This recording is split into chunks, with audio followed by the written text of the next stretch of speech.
Hello बच्चों, welcome to Sunil academy. और आज की वीडियो में हम डिस्कस करेंगे एक और sample question paper class 10 science का। अगर आप वीडियो देखते हो तो लाइक जरूर करिएगा, चैनल को लाइक सब्सक्राइब शेयर कमेंट जरूर करें। स्टार्ट करते हैं आज का वीडियो। सेक्शन ए बायोलॉजी पर बेस्ड है बेटा। सबसे पहले पूछा गया, in living organism during respiration certain end product are formed only in the presence of oxygen. When oxygen is not available, some of the following combination of product do not occur. अगर oxygen ना हो तो कुछ product ऐसे हैं जो नहीं हो सकते। स्टेटमेंट आपको यहाँ दे रखी है, carbon dioxide plus water, carbon dioxide plus alcohol, lactic acid plus alcohol, carbon dioxide plus lactic acid. Which of the above combination not formed if oxygen is not available. अगर ऑक्सीजन नहीं है बेटा respiration के दौरान तो ऐसे कौन से दो प्रोडक्ट हैं जो नहीं होंगे। तो एक तो बेटा first carbon dioxide plus water, तो एरोबिक रेस्पिरेशन में होता है, और दूसरा बेटा लैक्टिक एसिड प्लस अल्कोहल में। तो फर्स्ट और third option is the right answer.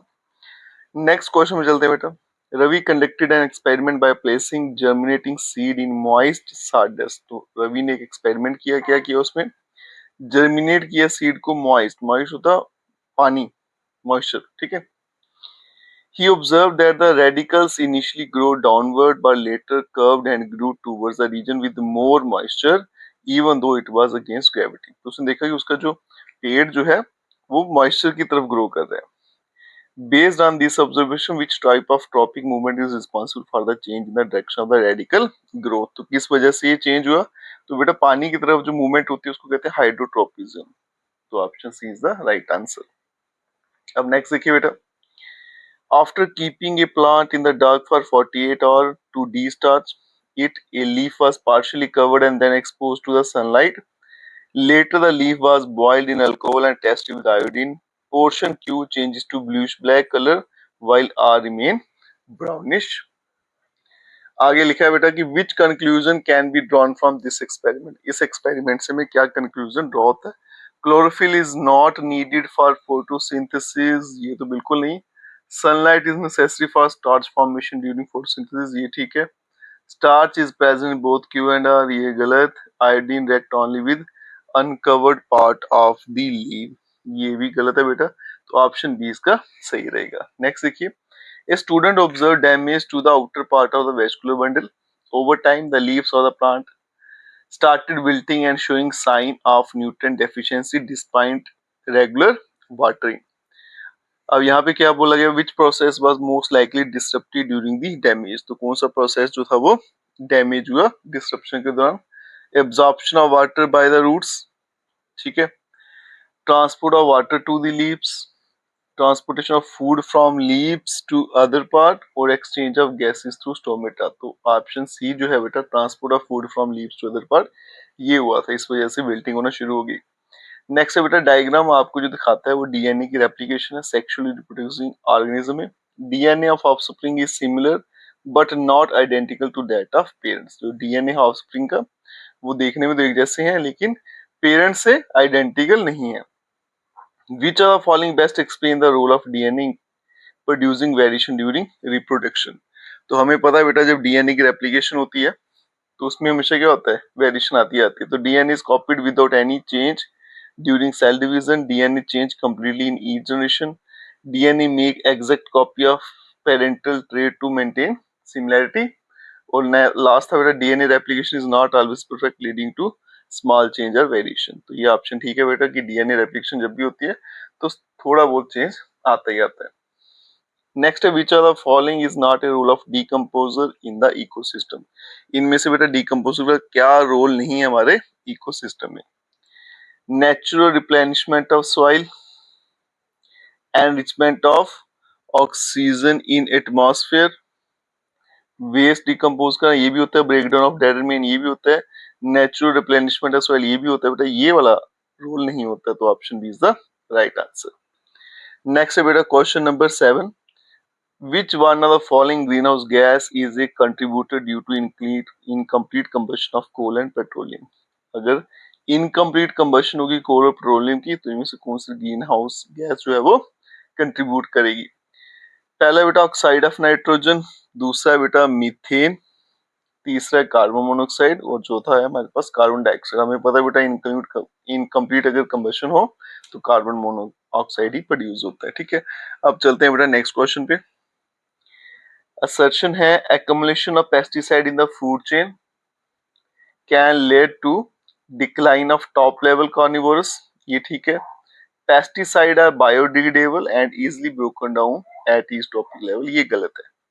तो इसका असर्शन सही है, रीजन जो है वो फॉल्स है। नेक्स्ट देखो बेटा, असर्शन क्या है, kidney plays a crucial role in maintaining the body water balance and removing nitrogen base, बिल्कुल ठीक है। Nephron filter blood, reabsorb useful substance and excrete urea and excess water urine. तो ये भी सही है बेटा, ये भी सही है और ये इसको करेक्टली एक्सप्लेन भी करता है। अब चलते हैं नेक्स्ट क्वेश्चन पे। तो नेक्स्ट क्वेश्चन क्या है बेटा, the improvement in our lifestyle has led to the generation of large amount of waste material leads to tourism. हमारी लाइफस्टाइल में जो इम्प्रूवमेंट हुई है बेटा, उसकी वजह से क्या बड़ा सारा वेस्ट जो है वो जनरेट हो रहा है। इसके दो कारण लिखिए और स्टेटमेंट को जस्टिफाई करिए। तो इसके जो दो कारण है बेटा, सबसे पहले क्या है, पैकेज्ड और डिस्पोजल प्रोडक्ट, पैकेज्ड फूड और जो डिस्पोजल प्रोडक्ट हम बड़े ज्यादा यूज करते हैं। दूसरा क्या है बेटा, हायर कंजम्पशन, कंजम्पशन भी बढ़ गई है, उस वजह से क्या हो गया बेटा, वेस्ट मटेरियल ज्यादा हो गया। नेक्स्ट है बेटा, what factor influence the amount of water reabsorbed by the kidney during the process of excretion in animals. तो कहता है हमारी किडनी में रीअब्सॉर्प्शन होती है वाटर की, क्यों होती है, कि क्या फैक्टर इसके लिए रिस्पॉन्सिबल है वो मुझे बताने हैं। तो आइए इसको एक एक करके एक्सप्लेन करते हैं। तो आइए बेटा इसको एक्सप्लेन करें। क्वेश्चन में 11 को पूछा गया था कि ऐसे कौन से फैक्टर है जो रीअब्सॉर्प्शन करती है हमारी किडनी, जो पानी की ड्यूरिंग एक्सक्रीशन, उसके लिए कौन सी चीजें उसको इन्फ्लुएंस करती है। तो बेटा सबसे पहले जो है वो हम लिखेंगे, बॉडी जो है उसको पानी की जरूरत रहती है, नीड फॉर वाटर, इसलिए वहां पे रीअब्सॉर्प्शन करेगा। ठीक है। दूसरा क्या है बेटा, अमाउंट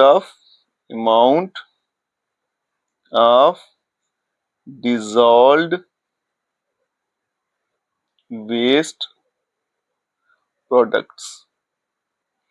और तीसरा क्या है बेटा, हार्मोन है जैसे ADH.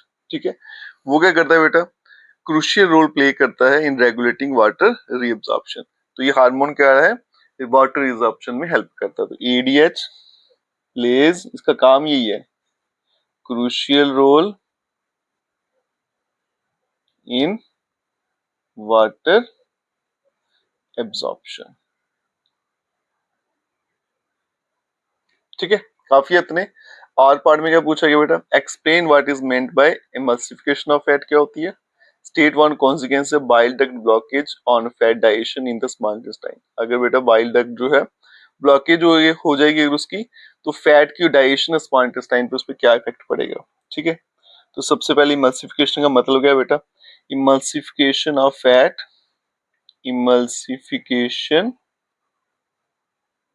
Of fats is process, इसका मतलब क्या है बेटा, ये प्रोसेस है ब्रेक डाउन करने का, break down of large fat molecules, large fat molecules into smaller molecules.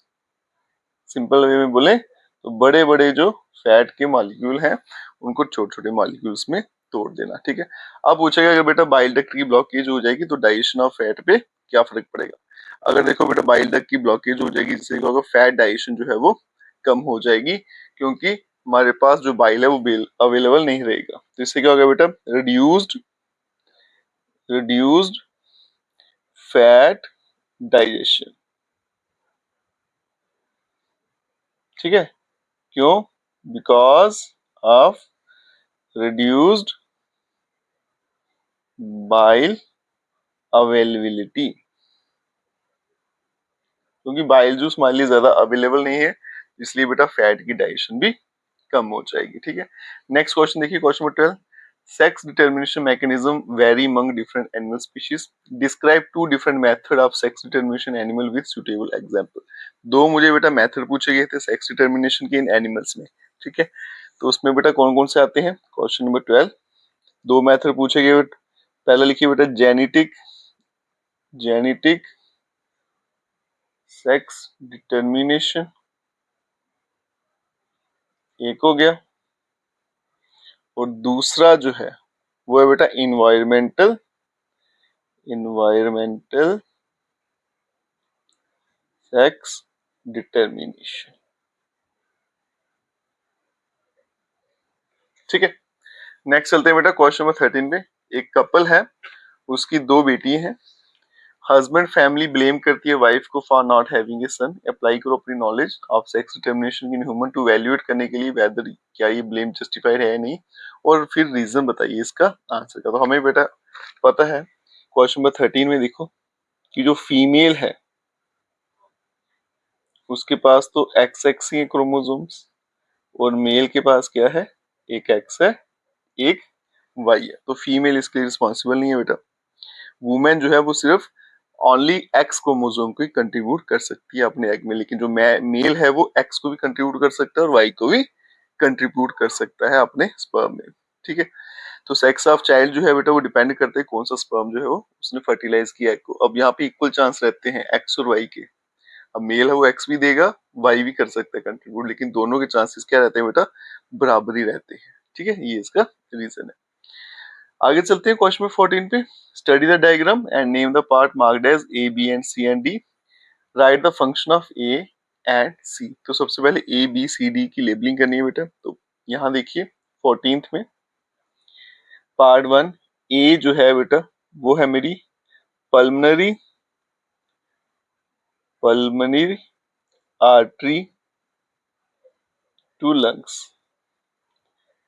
B में है बेटा pulmonary vein pulmonary vein from lungs. ठीक है, फिर चलते हैं बेटा सी पे। ये है ऑर्टा टू बॉडी, ये आ गया सी। अब आ गया मेरे पास डी। डी जो है बेटा वो क्या है, वेना केवा फ्रॉम बॉडी। ठीक है, अब चलते हैं बेटा नेक्स्ट। ए और सी के फंक्शन मुझे लिखने थे। पार्ट 2 में था ए और सी के फंक्शन लिखने। तो यहाँ देखो बेटा ए मेरे पास क्या है, पल्मनरी आर्टरी है ना। तो पल्मनरी आर्टरी का काम क्या है बेटा, ट्रांसपोर्ट करना डी ऑक्सीजनेटेड ब्लड को from right ventricle of the heart to the lungs. तो यहाँ पे ए वाला जो है उसका फंक्शन क्या है बेटा, ट्रांसपोर्ट करना, transport deoxygenated deoxygenated blood from right ventricle of the heart to the lungs.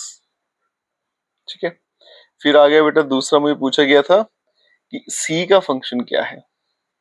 सी क्या था बेटा, ऑर्टा था, और आर्टा का फंक्शन क्या रहता है बेटा, ट्रांसपोर्ट करना oxygen rich blood from heart to the rest of the body. तो इसका काम क्या है बेटा, ट्रांसपोर्ट करना ऑक्सीजन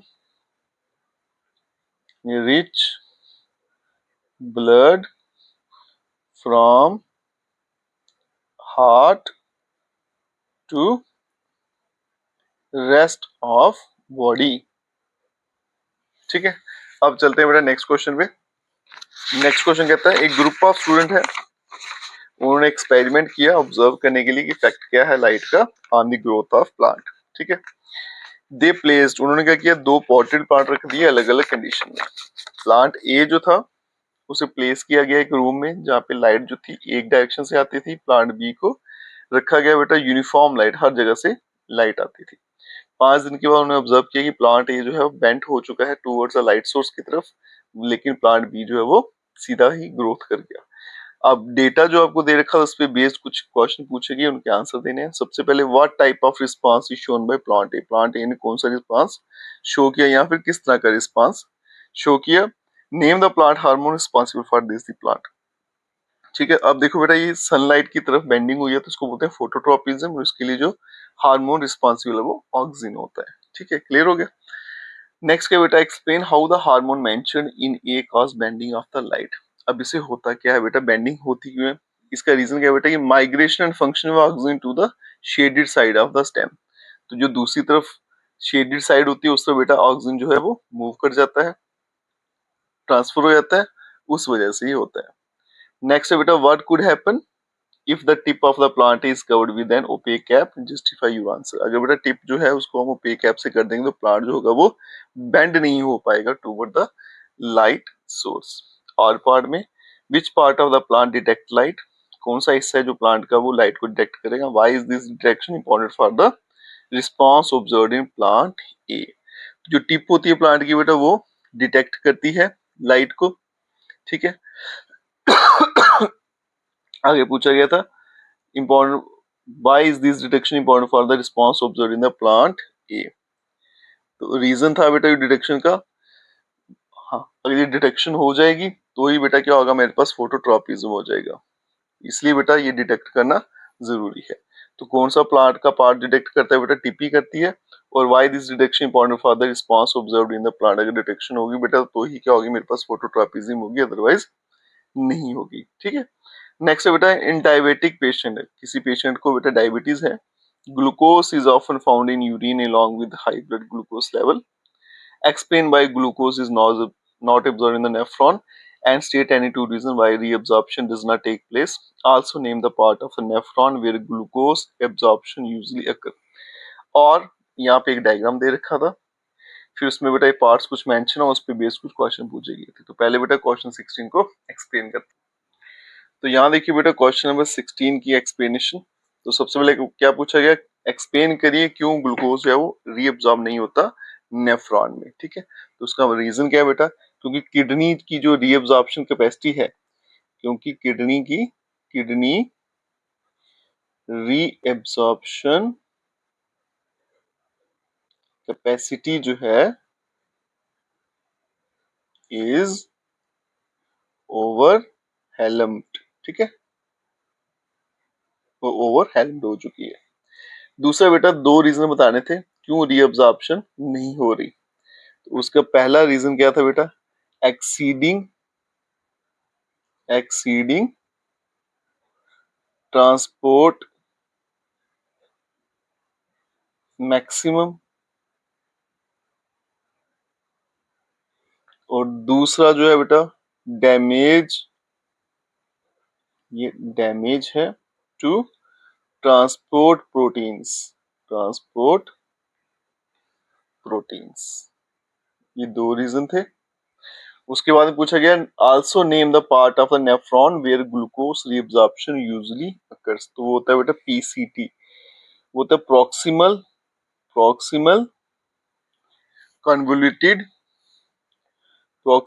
कन्वोल्यूटेड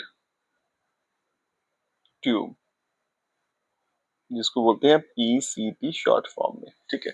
नेक्स्ट बेटा हर पार्ट में डायग्राम दे रखी थी, कुछ क्वेश्चन पूछेंगे, आइडेंटिफाई करिए पार्ट 1 और पार्ट 2 को और फिर उनका रोल बताइए रिप्रोडक्शन में। तो पार्ट 1 और पार्ट 2 दोनों करना। पार्ट 1 बेटा फेलोपियन ट्यूब है, पार्ट 2 जो है वो ओवरी है, उसके फंक्शन क्या थे या रोल क्या थे वो लिख रहे थे, आसान काम है, आपको आते होंगे है। अब नेक्स्ट चलते हैं बेटा पार्ट बी पे। तो पार्ट बी में पूछा गया fertilization human is internal, fertilization जो ह्यूमन में होती है बेटा इंटरनल होती है, एक्सप्लेन करिए कैसे और वेयर इट अकर्स, कहां पे होती है, with reference to the diagram. तो यहाँ देखो बेटा फर्टिलाइजेशन तो इंसान में जो होती है ह्यूमन में वो इंटरनली होती है, हाउ कैसी होती है वो बताइए।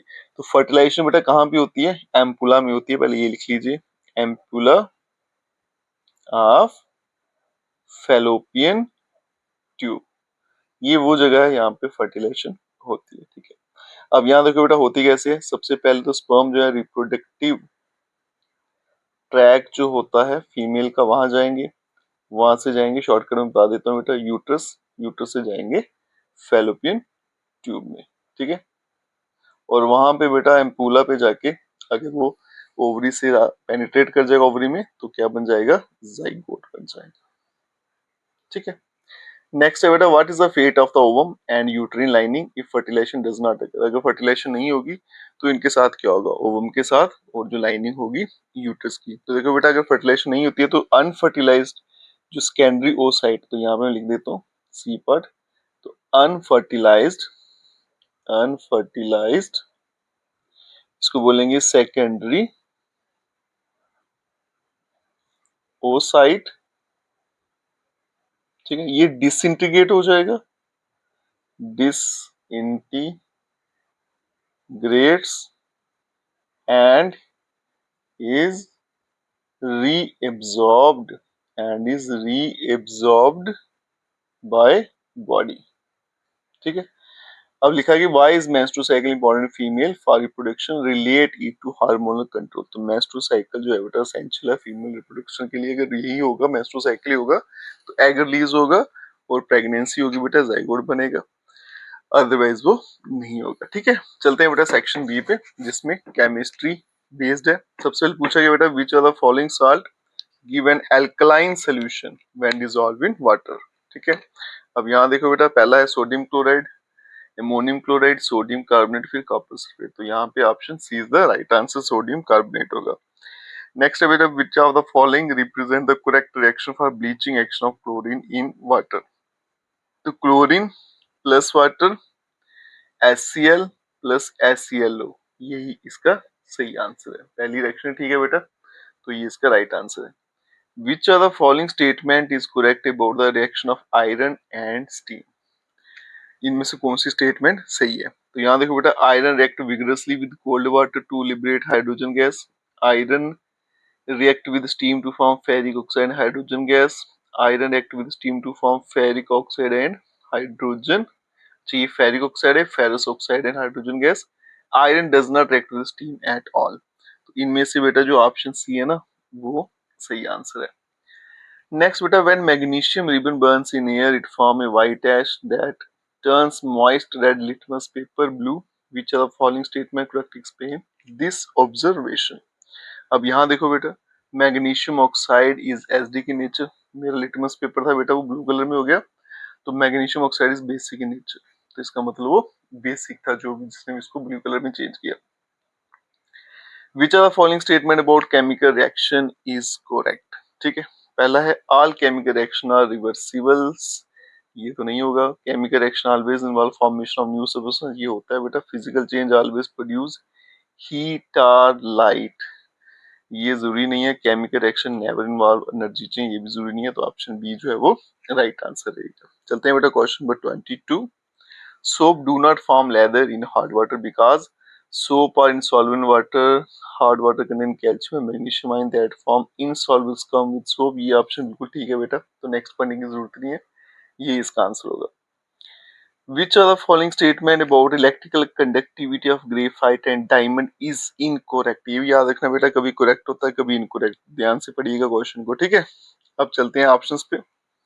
Graphite conduct electricity because it has delocalized electrons, diamond does not conduct electricity because it has no free electron, ये तो ठीक है। Graphite and diamond have the same ability to conduct electricity, diamond as a tetrahedral structure without electron involving the bonding, तो ये वाली statement गलत है, ठीक है। तो इसका मतलब option C is the right answer. अब नेक्स्ट चलते हैं बेटा क्वेश्चन नंबर 24। अब यहाँ पे देखो क्या लिखा है, असर्शन रीजन है। पहला क्या है बेटा, covalent compound generally have low melting and boiling point, बिल्कुल ठीक है। Covalent compounds consist of molecule held together weak intermolecular force, ये भी बिल्कुल ठीक है। तो दोनों ठीक है बेटा, और ये इसको एक्सप्लेन भी कर रहा है। तो ए एंड आर ये दोनों ट्रू, एंड आर जो है करेक्ट एक्सप्लेनेशन है, तो ए पार्ट इसका आंसर आ जाएगा। नेक्स्ट बेटा, एक्सप्लेन करिए why sodium is stored under kerosene. दूसरा, aluminium forms a protective layer on its surface and does not corrode easily. तो सोडियम को क्यों स्टोर किया जाता है बेटा, तो आइए इसे एक एक करके एक्सप्लेन करें, ठीक है। अब यहाँ देखो बेटा, सबसे पहले पूछा गया question number 25 part A, sodium को केरोसिन में क्यों स्टोर किया जाता है बेटा, क्योंकि सोडियम जो है बड़ा रिएक्टिव है, ठीक है। ये air it reacts with air and water, हवा और पानी के साथ रिएक्ट कर जाता है, इसलिए इसको केरोसिन में स्टोर किया जाता है। नेक्स्ट, एल्यूमिनियम जो है बेटा प्रोटेक्टिव लेयर बना लेता है अपने सरफेस पे and does not corrode easily, और आसानी से करोड नहीं होता। अब यहाँ पे देखो बेटा, एल्यूमिनियम जो है वो अपने ऊपर क्या बना लेता है, एल्यूमिनियम ऑक्साइड की लेयर बना लेगा, ठीक है, जो क्या करेगी, प्रिवेंट करेगी, फर्दर क्रोजन नहीं होने देगी, प्रिवेंट क्रोजन। ठीक है बेटा, आसान था ये बिल्कुल। नेक्स्ट है बेटा, student took small amount of lead nitrate in a test tube. एक बच्चे ने लेड नाइट्रेट लिया टेस्ट ट्यूब में और हीट किया उसे Aahista Aahista. He observed the evolution of the brown fumes. उसने देखा कि ब्राउन फ्यूम निकले and yellow residue was left in the test tube. ये प्रेसिपिटेट थे। कुछ क्वेश्चन पूछे गए। बैलेंस केमिकल इक्वेशन लिखिए इस रिएक्शन के लिए। दूसरा, केमिकल रिएक्शन का नाम लिखिए। तीसरा, ब्राउन फ्यूम किसके थे और जस्टिफाई देयर फॉर्मेशन। मतलब रिएक्शन से ही पता चल जाएगा। तो सबसे पहले बेटा ये जो क्वेश्चन नंबर 26 है, जो रिएक्शन है बेटा ये है thermal decomposition of lead nitrate. Lead nitrate की थर्मल डिकम्पोजिशन, अगर आपने डिकम्पोजिशन रिएक्शन पढ़ी होंगी, वहां पे दो तीन तरह की होती है, फोटो होती है, इलेक्ट्रिक होती है और थर्मल होती है। तो ये थर्मल डिकम्पोजिशन थी। तो रिएक्शन क्या थी बेटा, ये आ गया मेरे पास लेड नाइट्रेट NO3, यहाँ पे 2 आएगा।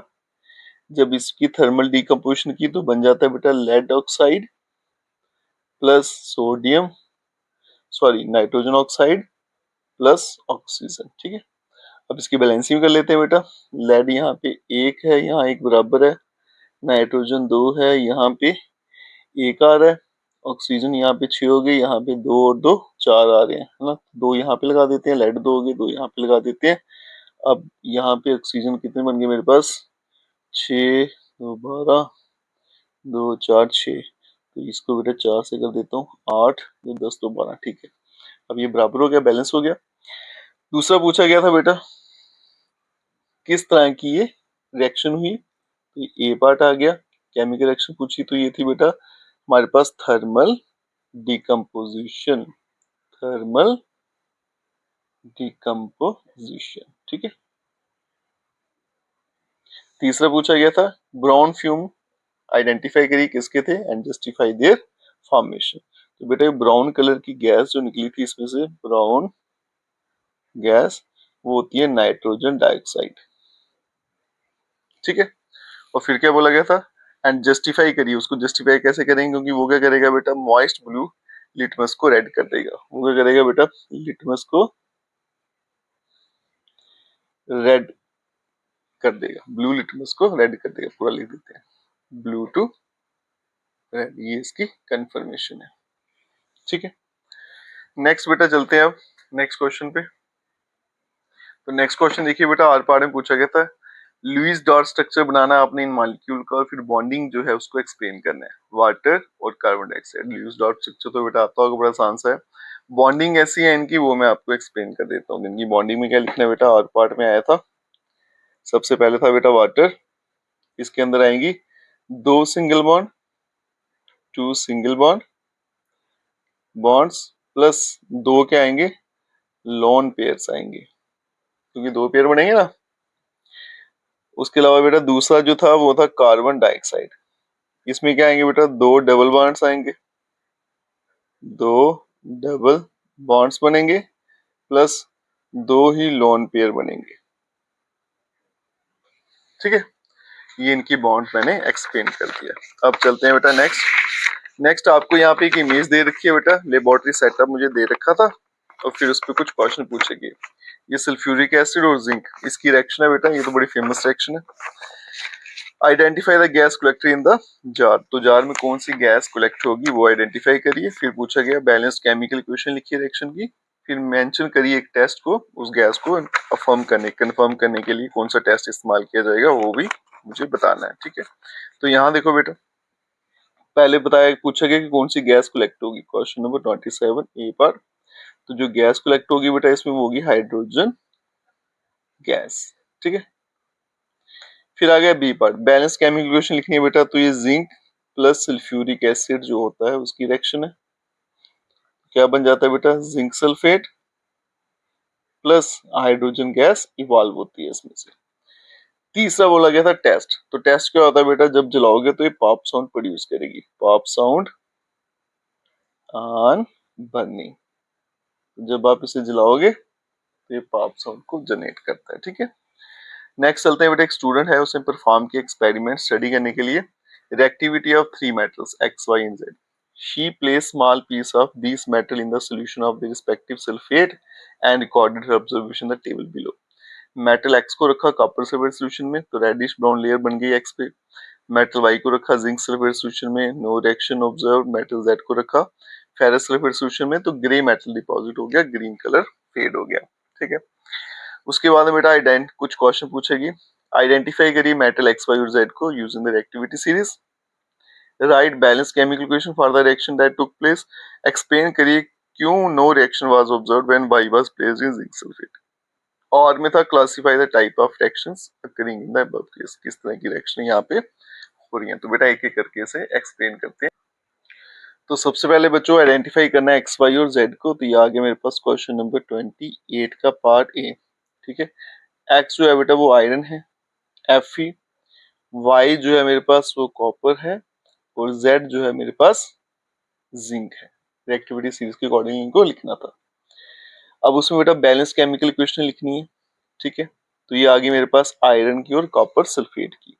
तो पहले आ गई बेटा iron Fe plus copper sulphate. तो ये कॉपर को यहाँ से हटा देता है तो बनेगा बेटा आयरन सल्फेट, फेरस सल्फेट बन जाएगा, प्लस कॉपर यहाँ से अलग हो जाता है। दूसरा क्या है बेटा वाई, वाई है मेरे पास कॉपर, कॉपर जो है बेटा लेस रिएक्टिव रहता है जिंक से, इसलिए यहाँ पे कोई रिएक्शन नहीं होगी। जेड में आ गया मेरे पास जिंक आ गया और आयरन आ गया। ठीक है, तो ये आ गया मेरे पास दूसरा आ गया zinc plus Fe ferrous sulphate. तो जिंक किसको बेटा रिप्लेस कर देगा तो बनेगा जिंक सल्फेट, प्लस Fe जो है आयरन है वो अलग हो जाएगा। बैलेंस केमिकल इक्वेशन आ गई। एक्सप्लेन करो क्यों रिएक्शन जो थी वाई के केस में नहीं हुई, क्योंकि हमारे पास जो ये था ना वाई क्या था कॉपर, वो कॉपर जो है वो लेस रिएक्टिव है देन देन जिंक, तो इसलिए वो उसको डिस्प्लेस नहीं कर पाएगा। और किस तरह की रिएक्शन हो रही थी सारी की सारी ऊपर, ये जो सारी की सारी बेटा ये थी डिस्प्लेसमेंट रिएक्शंस थी, डिस्प्लेसमेंट रिएक्शन थी। ठीक है, नेक्स्ट क्वेश्चन देखिए बेटा।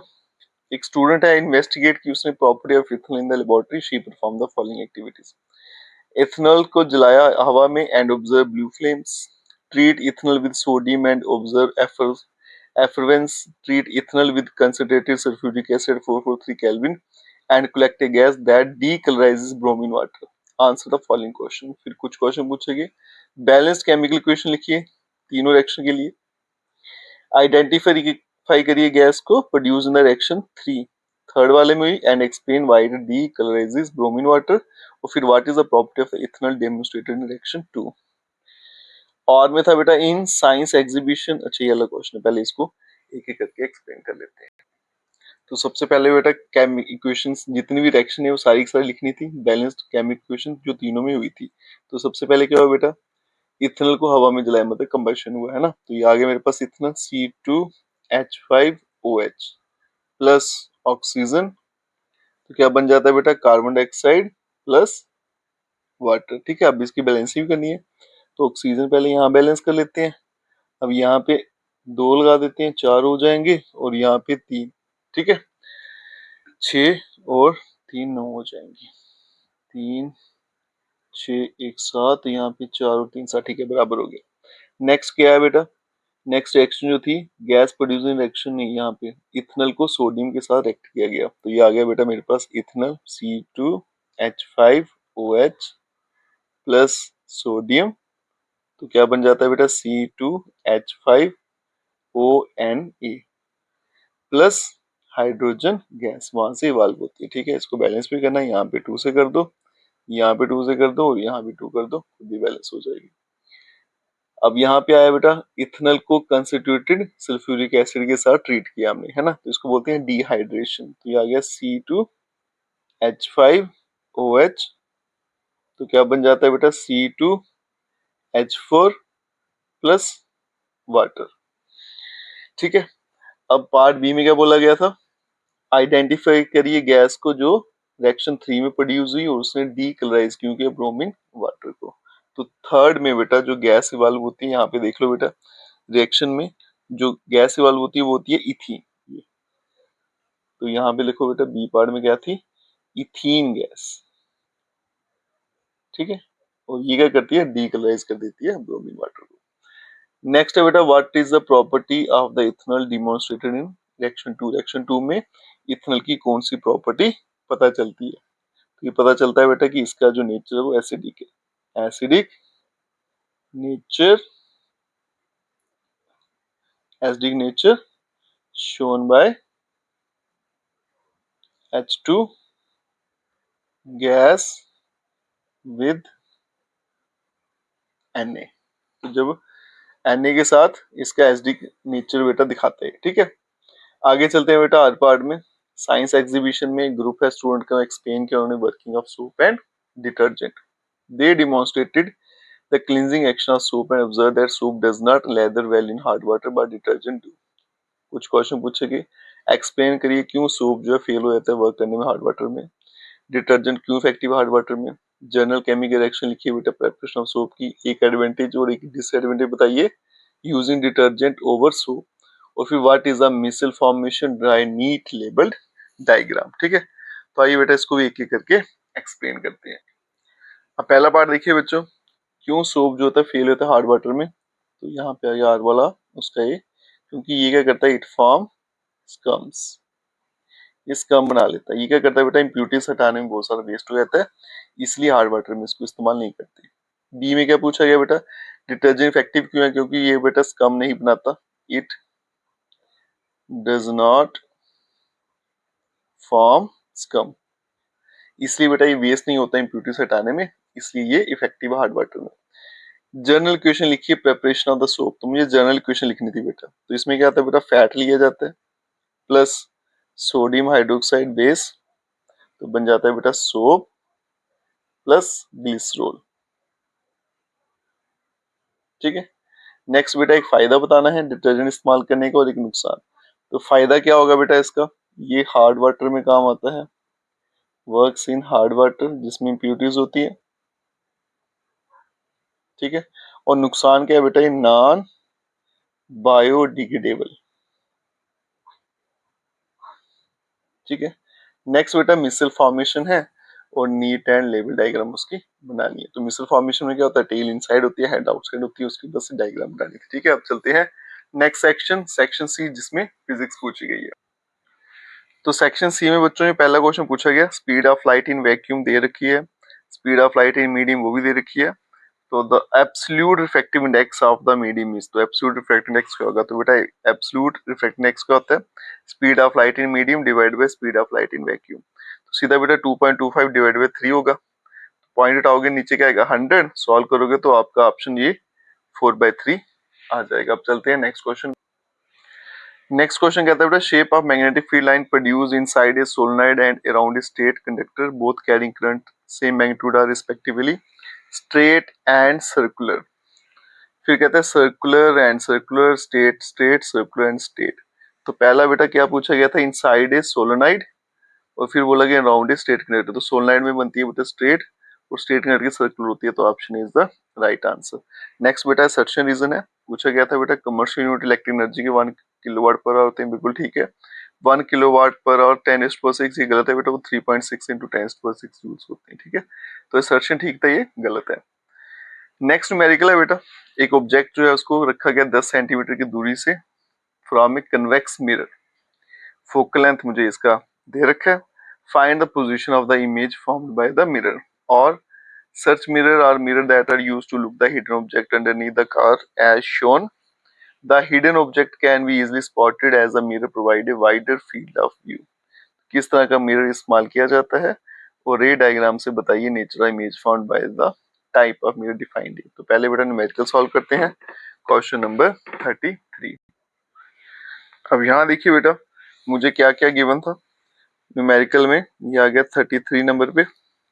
ऑब्जेक्ट का डिस्टेंस u होता है बेटा, वो माइनस में, ठीक है। इसकी फोकल लेंथ पॉजिटिव होती है, तो प्लस का 15 centimetre. Position of the image मतलब v मुझे फाइंड करना है, ठीक है। तो मिरर फॉर्मूला लगाएंगे 1/u plus 1/v is equals to 1/f। तो u की वैल्यू बेटा -10 है, तो -1/10 प्लस 1/b, ये 1/15। इसे उठा के यहाँ भेज देंगे 1/v, ये बन गया 1/15 प्लस 1/10। अब ये बन गया 1/v इज इक्वल्स टू बेटा एलसीएम ले लेंगे, ये आएगा 30, ये बन गया 2 + 3 बन गया बेटा 5/30, कैंसिल हो जाएगा 1/6, तो v क्या आ गया 6 सेंटीमीटर, ठीक है। पॉजिटिव आया तो मतलब राइट साइड पे बनेगा। नेक्स्ट क्या पूछा गया बेटा, कौन सा मिरर इस्तेमाल किया जाता है सर्च करने के लिए, तो ये आ गया मेरे पास और का ए पार्ट, वो हो गया बेटा कन्वेक्स मिरर। ठीक है, कन्वेक्स मिरर जो वाइडर फील्ड ऑफ व्यू देता है हमें। दूसरा बेटा बोला गया रे डायग्राम से nature of image found by type of the mirror. तो कन्वेक्स मिरर जो होता है बेटा कैसी इमेज में आता है हमेशा, वर्चुअल, दो ही केस रहते हैं, वर्चुअल, उसके बाद में इरेक्ट एंड डिमिनिश्ड। ठीक है, अब चलते हैं बेटा next question, question number 34। Power of lens क्या होती है उसे डिफाइन करिए। ठीक है, दो लेंस है बेटा, पावर दे रखी है +4D -2D are placed in contact, what is the nature and focal length of the resulting combination. तो पावर ऑफ लेंस का मतलब बेटा कोई लेंस जो है वो कितनी एबिलिटी है उसकी, कितनी ज्यादा लाइट को कन्वर्ज या डाइवर्ज कर सकता है, that is the power of the lens. अब बेटा जब इनको कॉम्बिनेशन में रखो तो +4 और ये क्या हो जाएगा -2, तो बन जाएगा +2 डायोप्टर। अब बेटा ये बोला गया nature and focal length of the resulting combination, तो आइए इसको सॉल्व करके दिखाते हैं। क्वेश्चन नंबर 34 को बेटा सॉल्व करते हैं। तो यहाँ पे देखो दो लेंस, मुझे पावर ऑफ लेंस बोला डिफाइन करने को, तो इसका मतलब क्या होता है बेटा लेंस जो है कितना ज्यादा कन्वर्ज या डाइवर्ज कर पाता है उसको बोलते हैं पावर ऑफ लेंस। ठीक है, डेफिनेशन बता दी। दो लेंस दे रखे थे बेटा, एक +4D है, एक -2D। ठीक है, तो इसका आंसर क्या आएगा प्लस का 2D। ठीक है, अब बोला गया what is the nature and focal length of the resulting combination. Nature और फोकल लेंथ पूछी गई थी रिजल्टिंग कॉम्बिनेशन की, तो मुझे पता है बेटा ये पावर जो होता है ना, पावर ऑफ लेंस का फॉर्मूला होता है 1/f, ये आ गया मीटर में, और एक होता है बेटा 100/f, ये आ गया सेंटीमीटर में। ठीक है, अब यहाँ पे नेचर और फोकल लेंथ पूछी गई थी, तो f क्या बन जाएगा मेरे पास 100 डिवाइडेड बाय p, तो बन गया बेटा 100 डिवाइडेड बाय 2 कर दूंगा, बन गया मेरे पास 50 सेंटीमीटर। ठीक है, यही था इसका आंसर। आगे चलते हैं बेटा नेक्स्ट क्वेश्चन नंबर 35 पे। आर्या जो है उसने प्लेस किया एक ऑब्जेक्ट को कन्वेक्स लेंस के सामने जिसकी फोकल लेंथ मुझे दे रखी थी। इमेज जो बनती है बेटा वो 2 टाइम बनती है साइज ऑफ द ऑब्जेक्ट। तो यहाँ पे देखो बेटा इमेज का जो कंपैरिजन है उसको क्या बोलते हैं मैग्निफिकेशन। दो पॉसिबल डिस्टेंस जो है ऑब्जेक्ट के फ्रॉम द लेंस ये मुझे फाइंड करने हैं, तो मतलब आपको मैग्निफिकेशन दो लेके चलनी है, प्लस में भी और माइनस में भी, फिर इसको सॉल्व करना है। अब यहाँ देखो बेटा कैसे सॉल्व करना है। अब यहाँ पे क्वेश्चन नंबर 35 में जो मुझे लेंस दे रखा है वो कन्वेक्स है, तो इसका जो फोकल लेंथ होगा वो पॉजिटिव होगा, प्लस का 20 सेंटीमीटर। मैग्निफिकेशन इसकी +-2, दो लेके चलनी है, एक +2 एक -2, तो मैं एक सॉल्व कर देता हूँ। अगर बेटा मैग्निफिकेशन +2 लेके चलूं, मैग्निफिकेशन का फॉर्मूला कहता है V/U इज इक्वल्स टू 2, तो V कितना बन गया बेटा 2 टाइम U। अब लगाएंगे lens formula 1/V minus 1/U is equals to 1/F, तो 1/V ये 2U बन गया, 1/U तो ये बन गया बेटा 1/20। अब इसको अगर मैं सॉल्व करूंगा 2U एलसीएम आ गया, यहाँ पे 1 माइनस कितना आएगा 2, और ये आ गया 1/20, ये बनेगा -1/2U इज इक्वल्स टू 1/20। ठीक है, उल्टा कर देते हैं, -2U इज इक्वल्स टू 20, तो U आ गया बेटा -10 सेंटीमीटर। ठीक है, मतलब ऑब्जेक्ट का डिस्टेंस जो है -10 है। इसी तरह से m की वैल्यू -2 लेंगे तो v बन जाएगा मेरे पास -2u, यहाँ पे वैल्यू डालनी, सॉल्व करेंगे तो मेरे पास आंसर आ जाएगा 30 सेंटीमीटर माइनस का। क्लियर है बेटा। नेक्स्ट देखिए क्वेश्चन नंबर 36 क्या कहता है, state right hand thumb rule and Fleming left hand thumb rule. Right hand thumb rule और Fleming left hand thumb rule को एक्सप्लेन करिए। तो राइट हैंड थंब रूल क्या कहता है, थंब को बेटा करंट की डायरेक्शन में रखिए तो फिंगर रोल करिए, जिस डायरेक्शन में फिंगर रोल होती है वहीं पे आपकी मैग्नेटिक फील्ड की डायरेक्शन रहती है। लेफ्ट हैंड रूल क्या कहता है बेटा, अपनी तीनों फिंगर को स्ट्रेच कर दीजिए 90 डिग्री पे, उसके बाद में थंब जो है बेटा वो फोर्स दिखाएगा, फोर फिंगर को फील्ड की डायरेक्शन में लेना है और मिडिल फिंगर को करंट की डायरेक्शन में लेना। थंब आपको दिखा देगा बेटा फोर्स कौन सी डायरेक्शन में लग रही है। फ्लेमिंग लेफ्ट हैंड रूल इस्तेमाल करिए और बताइए direction of the force experienced bye a proton which enter vertically upward in uniform magnetic field. ये मैग्नेटिक फील्ड है बेटा इस तरफ और ये ऊपर को जा रहा है horizontally from west to east shown in the diagram. तो इसको बेटा कौन सी डायरेक्शन में फोर्स लगेगी यूजिंग लेफ्ट हैंड रूल। अगर मैं लेफ्ट हैंड रूल का बेटा इस्तेमाल करूं तो इसकी जो डायरेक्शन निकल के आती है बेटा वो आती है नॉर्थवर्ड, नॉर्थ की तरफ इसको फोर्स लगेगी। ठीक है, नेक्स्ट है बेटा न्यूमेरिकल क्वेश्चन नंबर 37। पहले पूछा गया था इसमें Find the electrical resistivity of the material of wire of length 100 cm and diameter 0.5 mm. The resistance of this wire is 4 ohm. फिर बोला गया calculate the amount of heat produced in a conductor जिसका resistance 18 ओम है, through which A current है 3 ampere का flow करता है for 140 second. तो आइए बेटा एक एक करके इसे सॉल्व करें। चलते हैं बच्चों क्वेश्चन नंबर 37 को सॉल्व करते हैं। तो यहाँ पे इलेक्ट्रिकल रेजिस्टिविटी जो थी मुझे फाइंड करनी थी मटेरियल की। उसके अलावा बेटा मुझे यहाँ पे क्या क्या गिवन है। लेंथ जो है वायर की 100 सेंटीमीटर है, तो यहाँ देखो बेटा लेंथ जो है वो 100 सेंटीमीटर है। अगर इसको मीटर में चेंज करूंगा तो 1 मीटर हो जाएगी। डायामीटर है बेटा 0.5 mm, तो इसका रेडियस कितना हो जाएगा 0.5 डिवाइडेड बाई 2। ठीक है, 0.5 को 2 से डिवाइड कर दूंगा तो ये पॉइंट हटाएंगे बन गया 10, ये 2 से कैंसिल 1/4, 1/4 कितना होता है 0.25 mm। अब इसको ही बेटा मुझे चेंज करना है क्योंकि mm में है, मुझे इसको मीटर में चेंज करना है। मीटर में चेंज करेंगे अगर तो ये बनेगा 0.25 डिवाइडेड बाय कितना आएगा 1000, तो ये बन जाएगा बेटा 0.25 मल्टीप्लाई 10⁻⁻3। ये भी किस में आ गया मीटर में आ गया। उसके अलावा resistance of wire capital R कितना था बेटा 4 ओम मुझे दे रखा था। रेजिस्टिविटी का फॉर्मूला क्या होता है RA/L। तो कैपिटल आर जो है वो मेरे पास कितना आ गया 4 आ गया।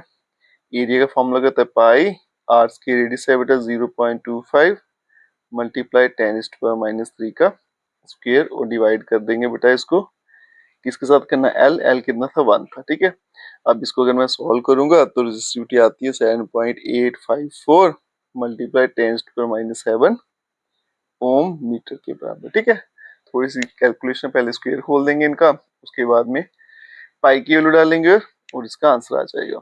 आगे देखिए बेटा second part, amount of heat produced in conductor जिसका रेजिस्टेंस दे रखा था, करंट दे रखा है और टाइम भी मुझे दे रखा है। तो हीट का फॉर्मूला क्या होता है बेटा I² ROT।